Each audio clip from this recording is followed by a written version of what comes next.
Very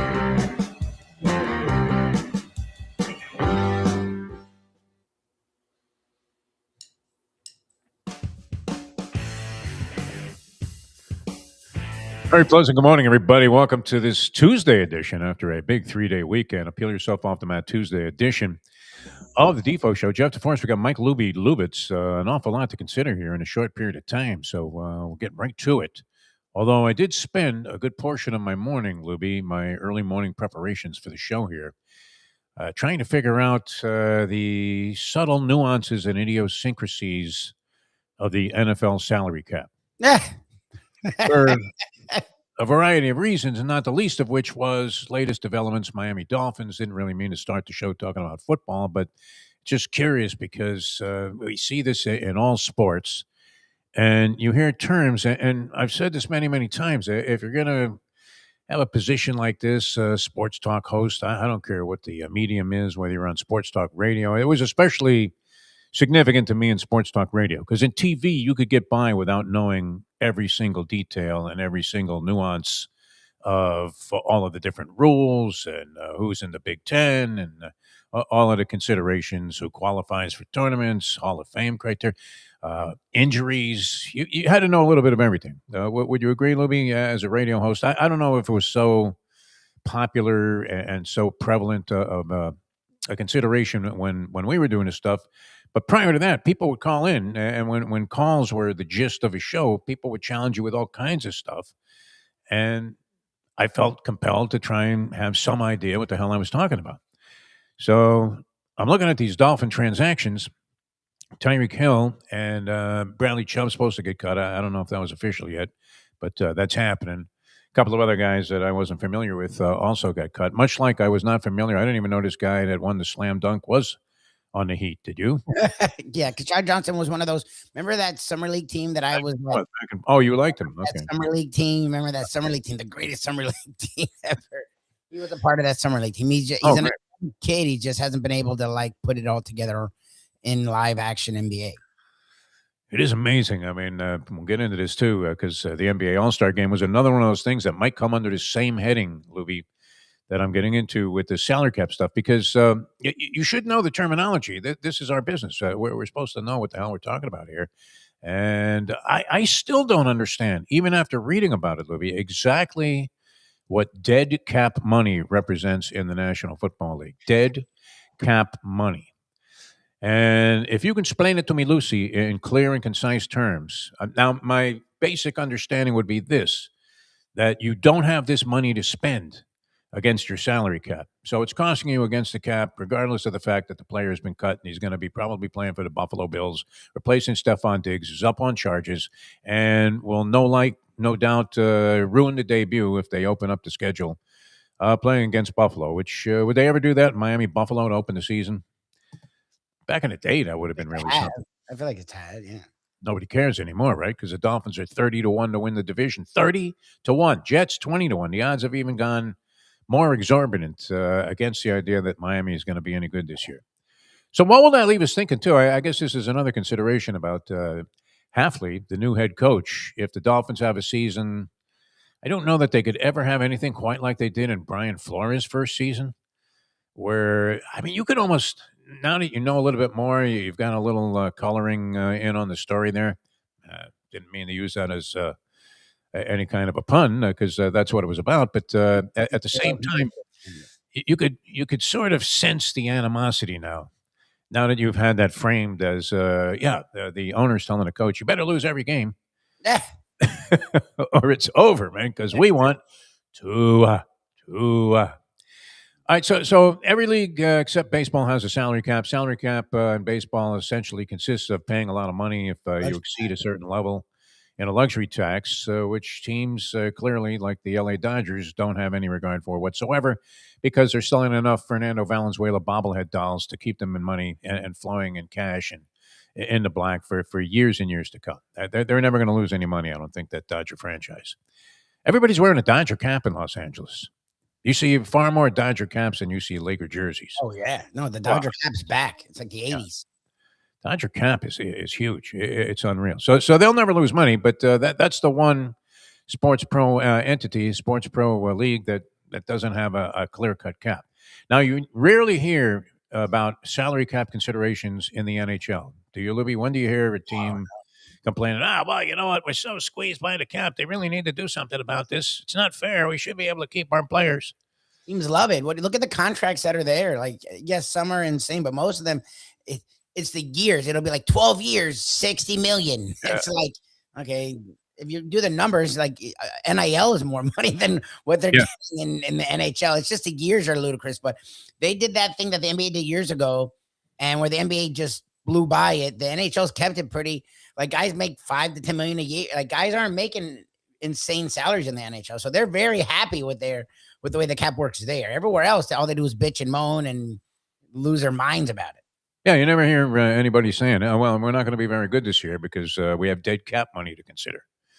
So the NHL, as you said, maybe these are primitive guidelines that they're going by that are still impunitive or punitive towards the players, but the players aren't complaining. Like, I mean, and they're taking the worst of the beatings of anybody. Maybe the NFL, I don't know. It's close between NFL and NHL players. Who's taking a bigger beating on a regular basis? And the NFL is a more physical sport, but the NFL is also gone out of its way to be insanely safe. Where the NHL, we still wonder what injuries players have. They don't even admit to it, right? They don't even subject these guys to an X-ray. Never mind an MRI. Exactly. You say your back hurts? Okay, see you in a couple of days here. By the way, you'll be skating with the second line. All right, so this came about, though, Louis, all of this conversation, which we're all over the place. The NBA, I don't know. I remember when Andy Ellisberg was an intern with the Miami Heat. You see him from time to time. If you're not familiar with him, look him up. Andy Ellisberg. He's a GM now. He's been the GM a while now. It's amazing to me. I mean, this guy must be one hell of a mathematician. I didn't realize this. He was always a very nice guy. I believe he was affiliated with the University of Miami before we got to the Heat. I'm not sure. But I met him when he was an intern with the Heat. He used to escort players to interviews. So if you had a Heat player, which I'm thinking was far more frequent when they first came on the scene here, and I was doing radio at IOD and later 790. He used to deal with a lot more Heat players. So is that fair, Lubie? I mean, it's very hard. It was very hard for us to get a Heat player on our shows. Even though we had a pretty good relationship with Tim Donovan, we were able to snare that 10-year anniversary personalized video that was made by Pat Riley. Still one of the great tributes of my lifetime, to think that Pat Riley took even a split second of his time. I mean, this guy's all business, Loop. He's not the kind of guy that goes, hey, you know what? Where do we sit with the Shaq deal? And by the way, give me a minute here. I got to make a video tribute to DeForest and Lubie. Imagine. But Andy used to bring these guys to various shows, and specifically, I remember him having to hang out with a guy whenever he brought a player to the Mad Dog Mandich Sunday Night Sports Rap Show, which I was hosting with Mad Dog for a couple of years, and it was great because we would bring in these guys, and all of a sudden, you got like UD sitting with you in the studio there, and he would be escorted out by Ellisberg, and the next thing they were wheeling in Marino, and you're thinking, "Hey, Fudge, how you doing? Oh, you brought Danny? Good." Nice. It was the way it went back then. And so could you have envisioned, and I mean, you didn't know him back then, but it was hard to figure that this guy would become like not just respected, but is he not the cap guru of NBA GMs or people in that position? He's up there with Andy Simon, the other guy with the Heat that is also higher up. With the cap. The two of them together are like insanely great with the cap. So it's kept the Heat around. How does anybody understand that one, though? Because the NBA is more than willing to make an exception to anything. Yeah, well, they have different levels and this and that, and one's the most punitive in the world where they take your children. Like, I don't know. Yeah, it's the NBA. You hold up a picture of Larry Bird, and it all goes away like an etch-a-sketch. Oh, okay. Yeah, you can sign a guy. $300 million a year? No problem. I know he's a backup. NFL cap, though, is the one that seems to come into focus more often than not in terms of being restrictive to teams being in excess thereof. I mean, I don't know. You can't be, right? You have to be in compliance with the cap. Yes. And we don't hear a lot of cap. Every now and then you'd hear, okay, these guys were screwing with the salary cap, but I haven't heard too many controversies in that direction of late. But who the hell could understand it, Louis? Do you understand it? Dead cap money. No, that one's weird because to me, I thought two only has like one more year where it's fully guaranteed, and then you could get rid of him and not be hurt. But if they get rid of him now, it's for 99 million. So I don't get it. Like his contract isn't 99 million a year. So I don't understand the dead cap thing. Like I totally don't get it at all. And I thought Chubb, and that's why they got rid of Chubb and Hill, was because their contracts aren't as punitive. But then if they're still dead cap, like I don't understand any of it. Like I really don't. What if you get to the point, Lubie, where you can't even field a team? Then what do they do? I don't know. I mean, I guess you just get really cheap guys. I don't know. So much dead cap money that you don't have enough, active players on the roster to actually put a team out there. That would be an interesting development for Roger Goodell to have to face. I don't know if he addressed that. We should have brought that up if we had gone to the Radio Row and attended the Goodell press conference. Hey, Raj, what do you do if a team is so backed up and clogged up with dead cap money they can't field a team? Well, what would you do? Huh? Anyway, they let these guys go. So we'll get into what that does for you a little bit later on in the program, Libby, because I don't know exactly what it means. Chubb really was a bust, you would have to say. As a would they trade for him?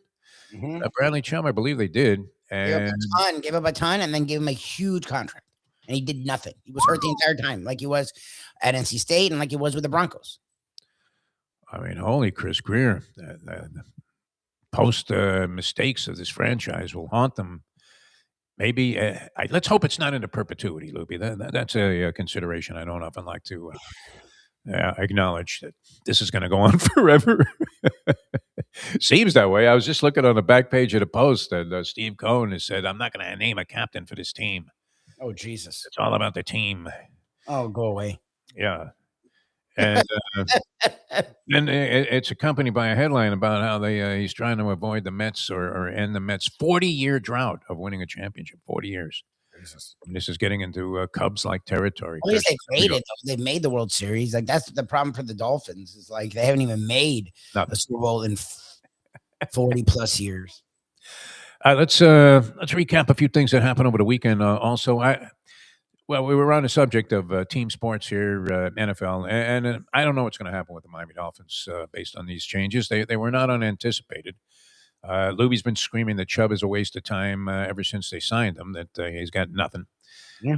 There was a brief moment, I want to recall, that he showed signs of life, as they say, about the horse that finished next to last in his previous start, but has never beaten a horse other than that time. And so the comment is signs of life. I always love that. Mentioned it many, many times here in the program. Showed some signs of life very briefly and then reverted back to what? Being injured and being ineffective. Yes. Combination, the two eyes.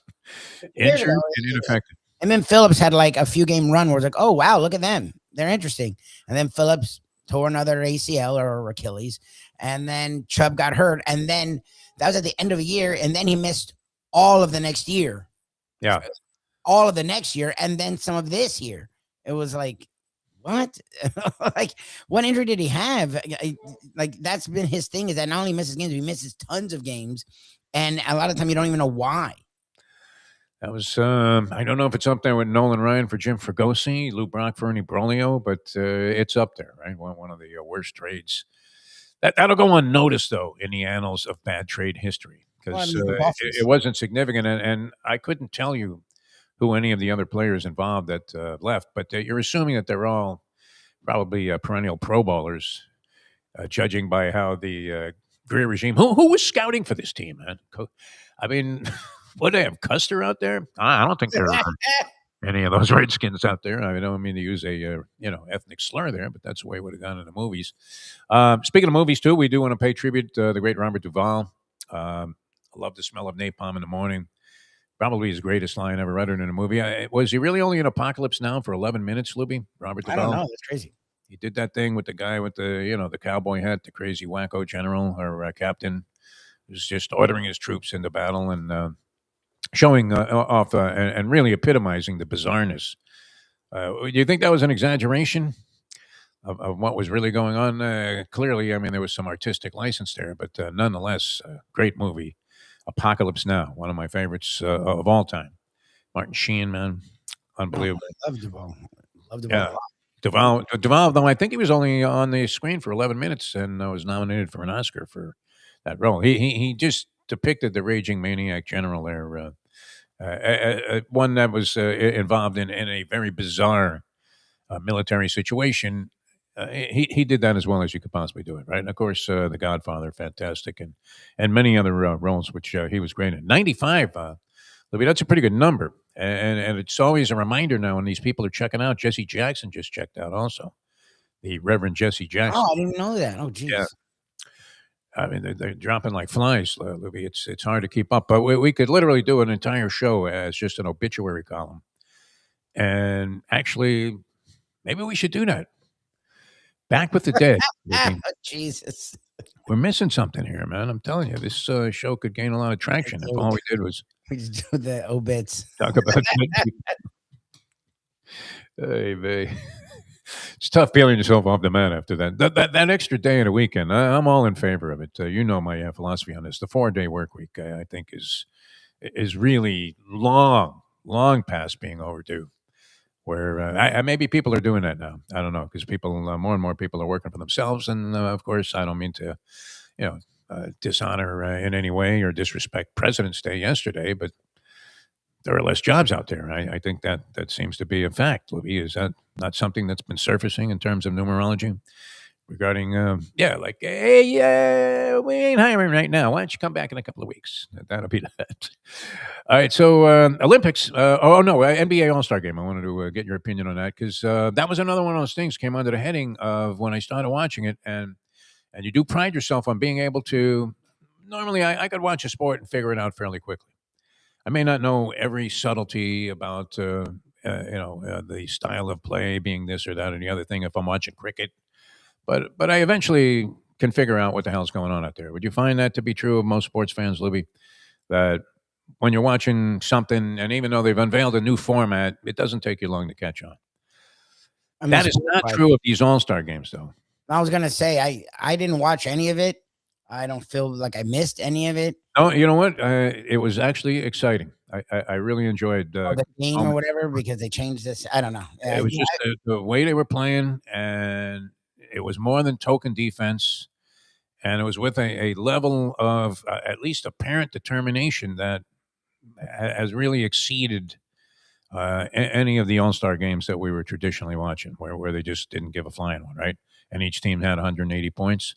Yeah, wasn't bad from a competitive standpoint, and very showy. Some players really. I know the Ant-Man ended up being the MVP, but Kawhi Leonard in one of the games, and this was like the old days in the park. They had a round-robin thing with what do they have? 4 teams, 2 from the United States, 2 from the world. Yeah. Okay. By the time they got to the last game, the world team was going for back-to-back games, and they were spent by the time they got to the last game. So the last game was very anticlimactic, very much like the Super Bowl. But okay, so you now, did you just have a preconceived notion that whatever new format they had was going to be BS? I heard someone trying to explain it, and I didn't understand it, and I was like, I'm not even trying to. And it wasn't at like 5 or 6 o'clock in the afternoon, because the Olympic, like, that was the other thing too. Is Saturday I actually had some time, because we've been putting Luca to bed earlier. That I was like, okay, I'll watch some of the stuff. And it was 8 o'clock and it was done. They're like, all right, here are the winners of the 3-point and the dunk and the rising thing. I'm like, what? They're like, all right, now to Olympics. I'm like, I don't care about the Olympics. I'm like, I actually would have watched this garbage. So that, they got to do something. Like, that was a total disaster to me, where they were putting everything at like 2 p.m, like it was a college football game. Like, it threw me off totally. And then I'd be like Monday off, so I was down to watch Sunday night. And then again, I'm like, when did this happen? They're like 5. I'm like, what? I'm like, okay. Coincidental, I guess, with their return to NBC, which was this year, right? Yeah, and it's fine. They had Olympics, and they happen to have a Winter Olympics going on, so it threw me off totally. You know what? It wasn't bad as like not prime time material. The All-Star. I didn't understand what the hell was going on at first, right? Because I thought it was U.S. versus the world. I'm thinking it's one game. The usual where they're going to play 12-minute quarters or whatever, and 4 quarters, and that's it. So I'm watching the first one I caught was when De'Aaron Fox made the buzzer shot from 3 points to win that game. And I didn't realize who was who because it was stars versus stripes. And I thought, what happened to the world? See all these world guys just sitting there and they're eating peanuts and just hanging around having a good time with Obama and and laughing and joking and partying. And I'm asking myself, what happened to the format here? So then they play like a very intense quarter, Lubie, of basketball. Very entertaining. And next, they wheel out Wemby to take on, I guess it was, now, did the loser sit out? And or the loser had to go on to the next game? I'm not sure. See, I didn't understand I how don't that worked. understand. I didn't even know that they did all this. I just heard world and US and they try to explain it on some show I was Yeah. listening to. And I was like, all right. But, in all, they played 4 quarters, essentially. And I thought the first 3 were wildly entertaining. And then the last one, really, it was a disappointment because the one team had been resting and the other team had to come right back out after playing a pretty tough quarter of basketball. So, from the aspect of increasing the level of competition and being able to watch stars shine under more NBA like circumstances, I thought it was pretty good, man. Wembanyama put on a show. Kawhi Leonard put on a great show. Anthony Edwards ended up being the MVP, played in 3 games and scored 39 points. And we saw many other players. They were shooting lights out for a period of time, not just because they were not as hotly contested as most shots, but even with some beyond token defense. So I didn't think it was bad. It needs, again, it comes under the heading of Adam Silver, you got some splaining to do. So I still don't know that I understand exactly what happened here, Lubie, but I will say that it showed signs of life. Here we go, right back. I'm open to watching it. I just the times threw me off. Like Yeah. with the little one, we're all over the place. So, but the nights calm down. So I'm like, all right. Shirley is in her own world. I'm like, I could probably watch a little bit of it, and then both were done. So I was like, okay, I guess I missed it. I saw none of the 3-point contest. I did see some of the slam dunk, which I saw Pat Riley in the crowd, so I actually was fixed on the TV from that point on. And he's cheering on a guy, and I'm asking myself, is this guy even on the roster? I had to look it up. Yeah, he plays. He's at the end of the bench, but he's like 3 points a game. It's not Mac McClung. Like the guy's on the roster. He does get in the game. He does play, if not all games, a lot of the games. But yes, the Heat guy is what he was called, and that's about right. Like if you're not a Heat fan, you don't know who Kashad Johnson is. I'm just annoyed that he won. Like he didn't do anything special. Like the last dunk, I guess, was sort of okay, like catching it in the air, through the legs, reverse. But these are all things we've seen before, and we've seen a lot of. Like it's annoying that. Like, and then one of his early dunks was just a dunk. I want a guy flying over a Sherman tank. Never mind a key. Creative, new, whatever. Like, again, we want the stars, but a lot of people have shown it wasn't always the stars. It's just doing fun, cool dunks at least. And they're not even doing that. Like stars or diminutive people. Yes. Little people works too. When you have little people dunking. Now, Nick, whatever his name is, took it a little far when he was getting 13 chances to complete a dunk. That was utterly ludicrous. But like Nate Robinson.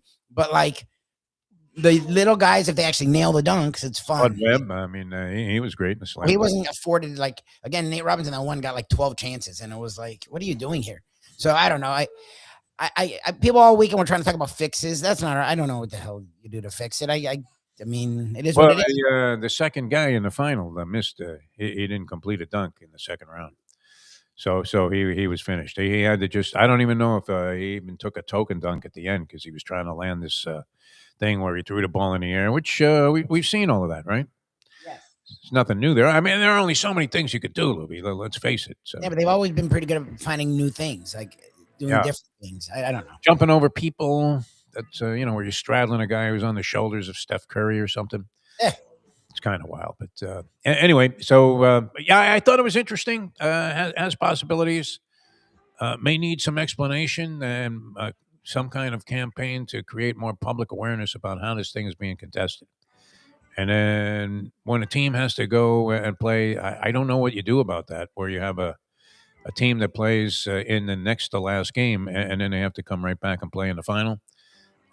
Clearly, Lubie, even the most blind of sports fans could see that the world team was gassed when they got out there for that second effort in a row. So that was that. Now we had Olympic activity as well, and we'll come back. We'll talk about that in just a moment.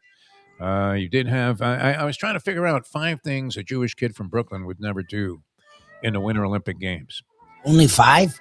I feel like, what are the 5 that you would do? That's actually more of what I would do. Nordic combined is out. Nordic combined. Do they even do that anymore? Is that one of the? I haven't seen any Nordic combined so far. I think you have to watch like C-SPAN to get the Nordic combined. They're still doing curling. I've Too much curling. One more rock is more than I can take. I've tried to pay attention to it. It's just really hard. Same guys in there. I mean, it's just ridiculous. What is going on with that? I don't know. They just running reruns on USA Network of previous curling events at the Olympics. And how much curling should really be in the Olympics, Lubie?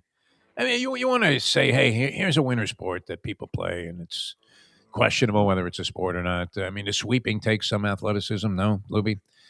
You've tried to. We were talking about this. Shirley follows you around with a baseball bat. That's what would really be more indicative of, bringing it down to a common level. If as the man is sweeping and trying to get the rock into the right position, which there's some really as good as some of those little tosses are. There's some really lame shots in that. Have you noticed?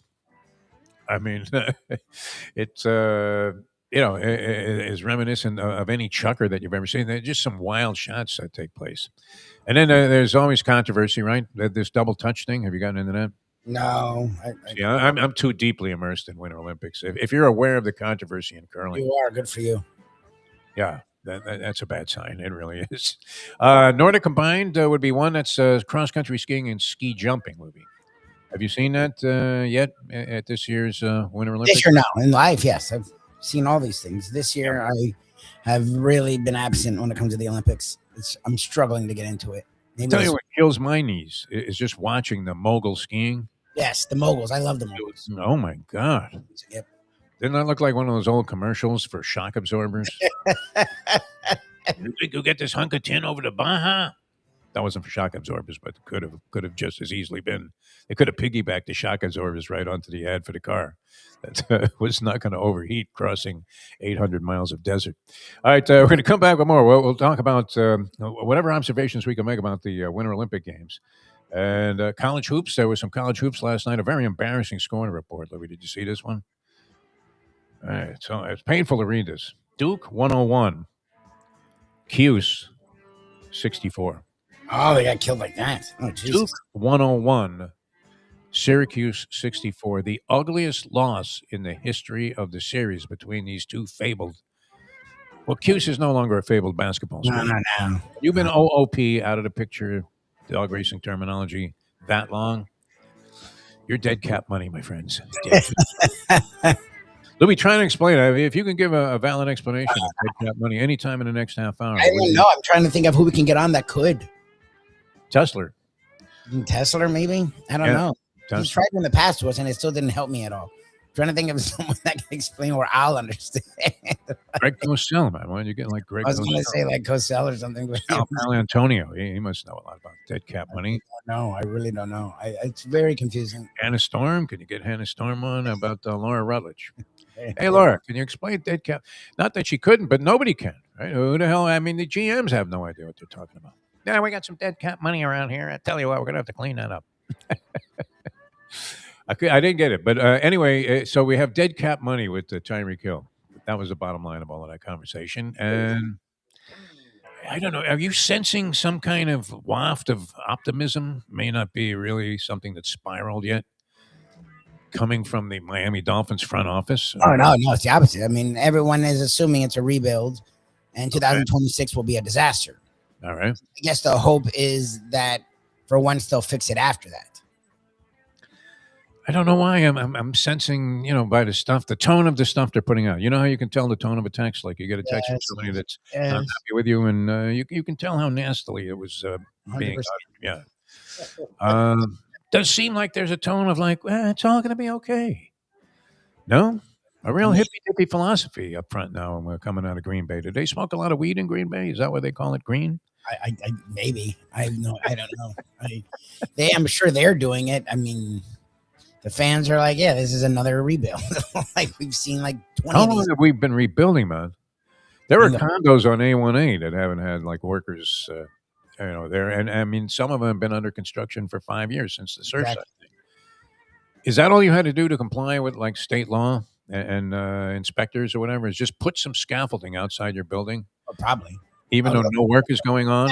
I look like you're doing work. Half the buildings I pass on my walk of life have scaffolding on there. And you're thinking, wait a minute, man. This has been in the same situation for 5 years. What happened? You run out of funds? HOA not charging enough? Get out of here. Never changes. All right, we're coming back with more in a moment. Now that. The time. Did you see that? 101 to 64, Louis. Yes, man. Holy Jabehai, man. Who's the coach here now? Autry? I don't even know. I mean, I've lost. It's one of Bayham's guys, I thought, but I don't know. I think it's this guy Autry. And I think there were signs of life. They won a couple of games in Syracuse recently. Miami's, are they like even the University of Miami, not Miami of Ohio, undefeated team, ranked like 24th. How weak is their schedule to be, Miami of Ohio, that they would only rank 24th, being the only undefeated team in the nation? What do you think? And speculation is that they will have to remain undefeated to even get into the tournament. Is that possible? Probably. Oh, I don't know. One game and they're done. That's it. To get in again, it's 68 teams, so I can see them being in the 4 or whatever. But yes, it's weak. Like the fact that they're undefeated and still barely in the top 25 tells you that it's weak. But again, with the tournament, they'll have their own conference championship. They'll probably win it. I mean, there's many ways they can get in. If they lose 3 or 4 games, no, it's a whole different story. But it's over, huh? Arizona lost a couple in a row. They were on top. The professor foresaw that with a correct prediction there on Friday's program. So that was good. And look who's on top, baby. Dusty May. Yeah, that's crazy. Dusty May. To think his previous job, you talk about a giant stepping stone. One small step for man. One giant step for mankind. Dusty May walking off the campus of FAU, which has done little to distinguish itself since. No. I mean, they're now coaching the number 1 team in the country, the team that under Juwan Howard struggled for years to figure out if they still wanted to be under Juwan Howard. How long ago did he leave? Was there a coach in between, or was it Howard to Dusty May? Oh, it was him. It was 2-3 years ago. Isn't this Howard? Is this May's second year, right? It might be his third. Is it possible? Yeah, could be. Second? That was only 2 years ago. He's in the Final Four. Maybe you might be right. I don't know. The year after, remember, he was there the next year, and they went out in like the first, second round. Right. And then he went to Michigan. Okay. All right. That's the story then, Louis. I'm sticking to it. And this is only his second year. He's got him number 1 in the country. Pretty amazing, right? There he was, Italia's. This is last for this year. Remember, last year didn't he get to the 8s? We're on the run. What kind of coach is this guy? He's legit. I mean, it's FAU wanted to keep him. Of course they did. It's crazy that, again, Michigan. They're waving like a banana cream pie. Yeah, exactly. Like Michigan is a big program, but you would think one of the really big ones would have got him, and Michigan was smart, and now Michigan has plenty of money where I don't see them ever letting him go. That guy's By the way, a culinary note. I believe I read this correctly. Special K putting out that Talia's Tuscan Table, where we had Dusty May on the interview that time. Yeah. They had some kind of fire there. Oh, no. And they're now operating out of a pizza parlor. They're cooking still for, I guess, catering and stuff. Across the street from the Delray Beach Tennis Center, which right now is immersed in. And I thought about maybe going yesterday, but I was too lazy to get the impetus to actually get in a car and go up there. The Delray Open is going on now and has a nice feel. I think Fritz is in there, Tiafo, some other heavyweights of the tennis circuit. So sort of what would it be? It's like an ATP 250, which is third level tournament. But they put on a good show there. And it's absolutely a great environment to catch some world-class tennis. I wanted to get that in from my man Carl Foster because I'm sure during the course of the week, I'm going to have to hit this guy up for some free tickets. What do you think, Lubie? Would you be inclined to go out there?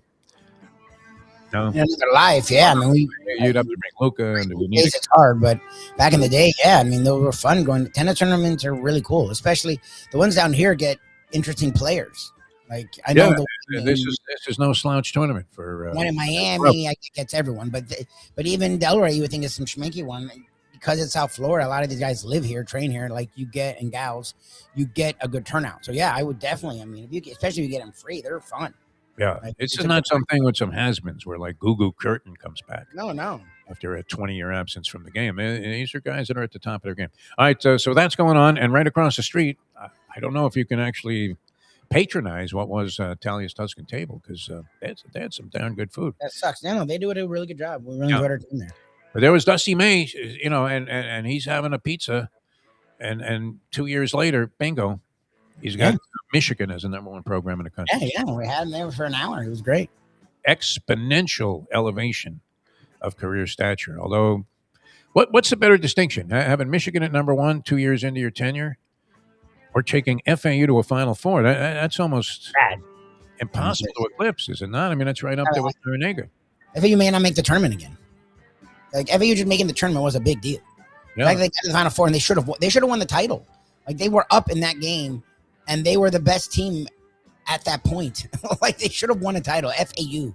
Like again, this isn't like lacrosse, some sport that we pay no. Like college basketball is the second biggest of the college sports and probably top 6 or 5 in America. Like them doing that is huge. Now again, Michigan was struggling for a long time. So if you're a Michigan fan, you're very happy to be where they are. But they've won. Did they win champion? I don't know if they won championships. They went to Final Fours and they've contended for championships. And they are a big money program with a lot of success. Did they win with Kazi Russell? Did that team win it? I don't know. Back in the day, they won with Glenn Rice, right? Glenn Rice won a title. Glenn Rice. Like, okay. I'm talking about like the teams that I grew up with didn't win a title. They went to like in this century. And Chris Webber, with the stupid. Chris Webber, yeah. That garbage ass Tar Heels team. Like they have history, they have lore, and then they came back around years later with John Beeline, and then Jordan Howard had them interesting for a little bit. Like, so they have a history. Like to get them there is not impossible. What he did with FAU is utterly impossible. Yeah. You would venture to saying that'll never happen again. I don't care. I just don't see I wonder if they make the tournament again. Like again, like they.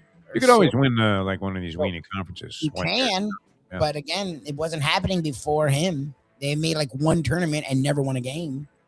I remember doing some FAU basketball way back in the day, Lubie, on Sunshine Network when it first started. So you're talking sometime, in the late 80s? And there weren't 3 people in the stands there. I mean, you heard every bounce of the ball. That was the old school thing that people always write about if they're waxing poetic about basketball. And they missed the days when their senses weren't being bombarded by some DJ. Nothing against DJ Irie, but come on, can you turn it down, kid? Huh? A little bit? You always wonder a couple of things when those cars blow by you and they got the heavy, ridiculous bass going. What's it like, to be inside the car if this is knocking you off balance while you're walking down the street? Have you ever had one of these kind of sound systems? I could see you doing this, Lubie. And then, how come all of these people have such poor taste in music? The people that are blasting this music coming out of their cars. Two things to really question if you're trying to get right to the essence of what life is all about, my friend. All right, so Dusty May, we tip our hat to him, number one team in the country. And right here in our midst. Unbelievable. All right, we're coming back with more in a moment. Now that. The time. 15 minutes living from the time you crank that music. It's 8:44. Hey, folks, Tony Segreto here. Let me ask you a question. What do you look for when you go out to eat? Good food, obviously. Friendly atmosphere, not too loud, but good energy, reasonable prices, and a place where you feel comfortable. All those ingredients, no pun meant there, are hard to find unless you're talking about the Texas Roadhouse. You see, they encompass all of those attributes. Really, really good food, amazing atmosphere, good for a family, good for a date, or just a night out for yourself, and prices that will make you extremely happy. Their ribs, unmatched. Steaks, hand-cut every day. Everything, and I mean everything, is made on site, including their incredible bread. It's the one day, folks, that you can forget about low-carb diets. Trust me when I tell you, Texas Roadhouse, your restaurant, your destination when you say, where should we go and eat tonight? From the newly renovated sports bar to the beautiful bayside views captured at the Tiki Bar, Jimmy Johnson's Big Chill has it all. Located at mile marker 104, the Big Chill also offers waterfront dining while experiencing breathtaking sunset views of the Florida Keys. It's simply the hottest spot in the Keys to cool off. That's Jimmy Johnson's Big Chill at mile marker 104 in Key Largo. For more information, call today at 305-453-9066. Joe Bees. The bees collect the pollen, bring it to Joe, he packages it, and he gets it to you. It's simple, 100% natural, and it's good for you. There's only one place to get Joe Bees, and that's from me. Joe B. If you want to look and feel good, call 877-300-5632. Mr. Pentangeli, were you a member of the Corleone family? Did you serve under capital regime under Vito Corleone, also known as the Godfather? I never knew no Godfather.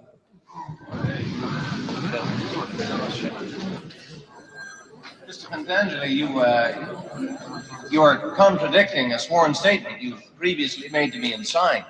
I ask you again, sir, here and now under oath, were you at any time a member of a crime organization headed by Michael Corleone?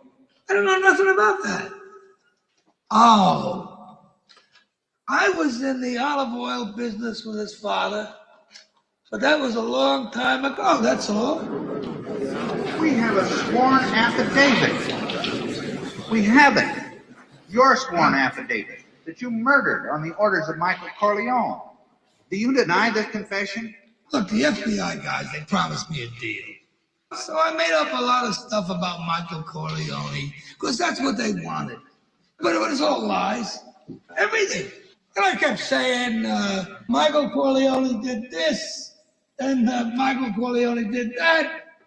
So I said, yeah, sure.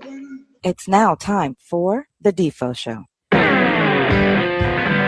a lot of reasons there, that particular clip, Mike Lubie. Of course, Robert Duvall, later on in that scene, stands up and is screaming, "An apology! I want an apology! This committee owes my client an apology."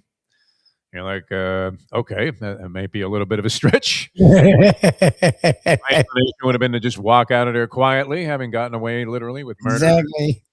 perjury, and all of this other stuff. So that was interesting. And of course, when you were watching these recent congressional hearings here, including the Attorney General, I mean, you talk about circus.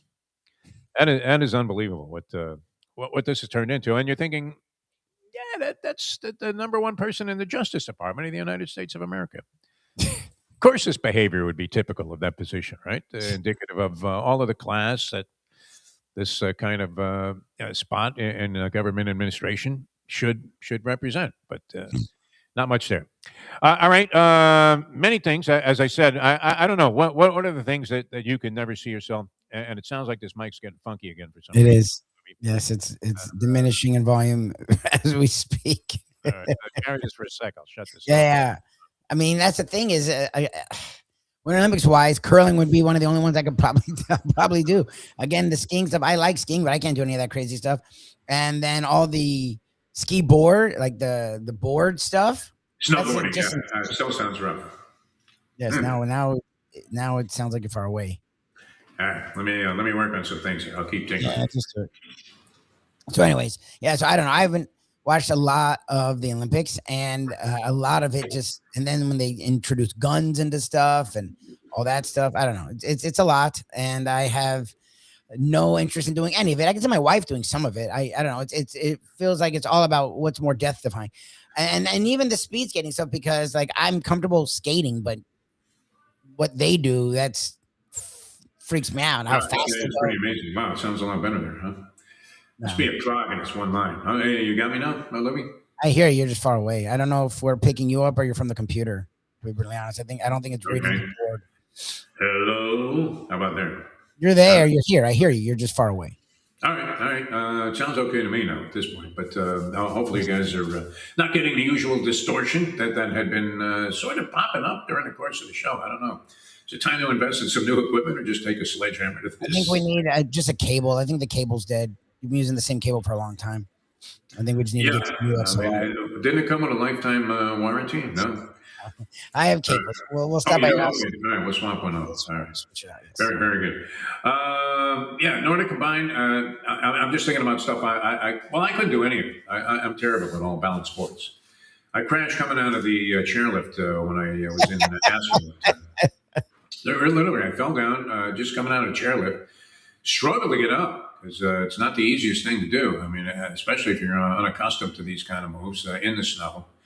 I was generally okay. I enjoyed playing football and stuff like that in the snow. I was all right with all of that. But once you put me on skates or skis, it's completely foreign turf. Now, I will admit, and maybe I'm not sure where this puts me in terms of playing the macho card, but I will admit that I was entertained by a little bit of the pairs figure skating. They have a lot of breakdowns of it, a lot of different adaptations of it. They have, I believe, ice dancing, and then just straight up pairs figure skating. But the magic question is this, and I posed this to Andy, and he didn't really come back with an answer, which is surprising for Andy because he usually comes up with something really clever. But where do they go to get the music for this crap? Have you ever heard any of this music anywhere else? I mean, where's KC and the Sunshine Band? Do a little dance, make a little up. I understand that you have to have some kind of long flowing thing going, Libby, like a Mozart or something. I don't know, but where do they get this music? Have you ever heard of any of this music that they use in any of the skating events? No, not in real life. You only hear it there. Why don't they use like NFL Films music or something? Here comes a triple axel. They can even have the singer come in as a voice. Triple axel. Unbelievable. Watch a little of that, but now it's getting to be a little bit too much, right? When Tirico says, okay, let's go back to the arena there and some more pairs ice dancing, you're immediately, fumbling to try and find that. You're scaring the dog because you're trying to grab the remote so fast. You can't turn the station quick enough. And then your choice is, I believe that this is to drive you back to NBC, that it's always curling that's on the USA Network. There is never any other Olympic activity. And this really got me the other day when I saw a guy give the throat slash sign in a curling event. I think it was like Switzerland and they had just knocked off Japan or something, and the guy gives a throat slash. I'm like, what are you, Bernard Hopkins, coming into the ring there after you take off the executioner's mask? Get out of here. You're in a curling event, for God's sake. You got a free trip to Italy. Be happy. For doing what? For playing shuffleboard on the ice. Just incredible. All right, so it hasn't captured your imagination, that thing with Ilya Melanin. Poor kid, man. I mean, that guy looked like he was too good to screw up like that. And he's saying that maybe the pressure got to him, that he might have actually choked on the pressure. I think I heard somewhere in the commentary, they're blowing a lot of hyperbole at this guy through the entire thing, right? Oh, here he is, the quad god. And I would have to say that up until that disastrous final performance that he had, where he blew the gold medal, where he had a clear lead going into the final thing, if he just stays on his feet, he wins the thing, right? It's kind of like Ali standing up off his stool in the 14th round, the Thriller Manila, and Angelo Dundee saying, just stand up. And he gets up, and then he sees across the ring there Randy Funch just waving it off very subtly there. Smoking Joe had taken enough punishment, but that's all he had to do was stand up on the stool there, smile, and he would have won. Now, to his credit, he had a very ambitious program planned out, where he was going to do 7 of his quad god quadruple leaps. But he started to falter early on, and then completely collapsed, which, he was like missing everything. Fell twice, a couple of the things he was supposed to do, like 4 revolutions, he does like a half-assed one. And I'm thinking that was this improbable a development. I thought this guy had everything going in the right direction. So for him to come back and say he might have choked, it's kind of weird, no? It's like Simone Biles, her second Olympics, not her first when she became a star, her second Olympics, sort of lost it before the last Olympics where she sort of rebounded. But we weren't setting him up to fail. Like, we wanted him to succeed. But again, he's what, late teens, early 20s? Like, these are young adults that are the whole country's hopes are on. And it's a lot. Like, I I couldn't imagine being in that position. Like that's a lot to deal with, and then to succumb to it is sad, but it makes sense, to be brutally honest. Well, I don't know if he attempted that head flip he does, or whatever that is, where he just does a complete somersault. That would be treacherous, I would think, and very ill advised. But when you're having an off night, but that was probably, I mean, at least we got the gist of that story. I thought this kid was great. I don't know that I've ever look. You always think the latest thing that you've seen is the best that you've ever seen. Dick Button, literally. I mean, you could almost feel him from the grave. The pulse was still going as he talked about. Here he is, the quadruple axel. He's the only guy to ever land this in competition. You could feel the excitement and the big buildup, and then that was like the biggest dud so far for me at the games, and the biggest surprise. And some of the stuff that's being said, that kid seemed to be extremely confident, Lubie. He did not look like the kind of guy that would succumb to pressure. So interesting. Your Simone Biles reference is well taken. Also, I'm sure there have been others that have come under this kind of. Well, I mean, look, he was a cinch. Imagine, I don't know, did anybody have the guy from Kazakhstan to win that? That had to be 1,001. Never happened before. Kazakhstan winning the figure skating with this guy, Ilya Malinin, in there at 1-9. This was Secretariat rolling over a field by 30 lengths at the Belmont Stakes. Just unbelievable. So anyway, it's amazing, Louie. I've tried everything I can to interest you in this stuff, and hopefully this week I'll get into it. I used to love the Olympics. The Winter Olympics have never been really my thing as much, but I've always kept an eye on it. A little less relatable, no doubt. Chloe Kim, it's sad. She fell short. Like, I don't know. Yeah, silver, not gold. I've kept sort of an idea, but it's just, I don't know. It's not the same. There's not the icons that were there when I was growing up that like steal the show. I mean, maybe this next week will be a bigger deal. So we'll see. Get away from the curling. Like I just think that's asinine to have that be such a big deal. So maybe we'll get away from it, get more into the skiing stuff, and the figure skating is always a big deal. So is there another week to go of this? A whole nother week? I think so. I don't think it's done yet. No, you're right. I'm exhausted from watching it already. I mean, please. Why were you talking about it? Look, it's great to see people that really excel, and I do like seeing the attitude and learning something about these guys.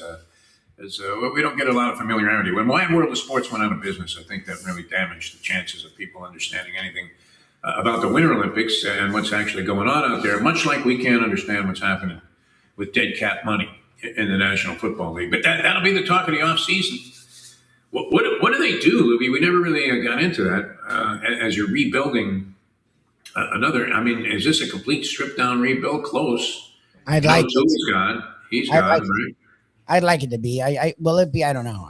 I would go really young and play a lot of young players. What you've seen some of these teams do, the Seahawks did, what you've seen the Patriots do, what you've seen the Lions do, what you've seen the Rams do after they had that run earlier with McVay and sort of retooled.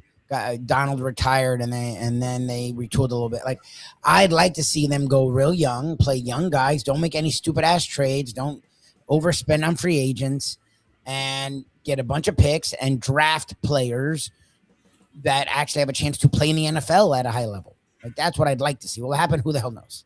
It never happens. They never. Well, when you wake up from this dream, Louie, let us know. Yeah, exactly. Hard to really embrace what the hell is going on there. And you're looking at, I think interest is already completely dissipated in the Miami Marlins and their spring training. I'm looking at all kinds of stuff. It is interesting to see how big it is, baseball in other cities, how many cities would that apply to? It's true in New York. It's true in Boston. It's true in Chicago with the Cubs at least, if not also extending to the White Sox. LA, of course. Is it big in San Francisco? Are they salivating over the start of the baseball season? Probably not as much. Still having thoughts that maybe Draymond and Steph can put them into the playoffs and they might actually win the title. They're more optimistic there, I think, than people are in other parts of the country. But here, nothing. Silence. Dead silence. You hear birds chirping. I know Bruce Sherman's talking yesterday. He's like, it's not about the money. I haven't taken $1 out in 8 years. I'm putting money in and not taking anything else. Like, what money are you putting in? What are you talking about? It's like, what is this idiot talking about? It's hard to picture a guy and describe him as a broke billionaire. I mean, I wouldn't mind being in this guy's shoes, you? Obviously. And no matter how worthless the franchise, from the standpoint of fan appeal and marketing and things like that, he's still making money off the thing. When he sells it, somebody will think they can do something with it. You don't make your money now. What would it take? Like actually putting a winning product out there? What do you think, Libby? Some kind of commitment, having a few stars? Yeah, I mean, they spent no money. I think they were one of the rare teams that spent $0. Like, who did they bring anyone in? Like, they signed some pitcher the other day for like $4 million a year, 1 year deal, I believe, $4 million a month. Yeah, that was it. He was an innings eater. That's the way he would describe it. He pitched 158 innings last year. His name escapes me because it was one of those things where he said, "Who the hell is this guy?" All right, we have to get out of here. Thanks so much for tuning in, everybody. It's been great coming back with you. I hope you guys enjoyed the 3-day weekend. I certainly did. It was nice. And for Mike Lubie Lubitz, I'm Jeff DeForest. Thanks for joining us. We'll see you next time as we leave you know that. The time. Did we decide anything today? Malanin choked. We have no idea what dead money means to the salary cap in the NFL. Dolphins in a rebuild, so we have the next 7 years to talk about that, whether that's where we're not. You'll never run out of material. All right, see you next time. It's 9:01. Let's go to eat a damn snack. Look what they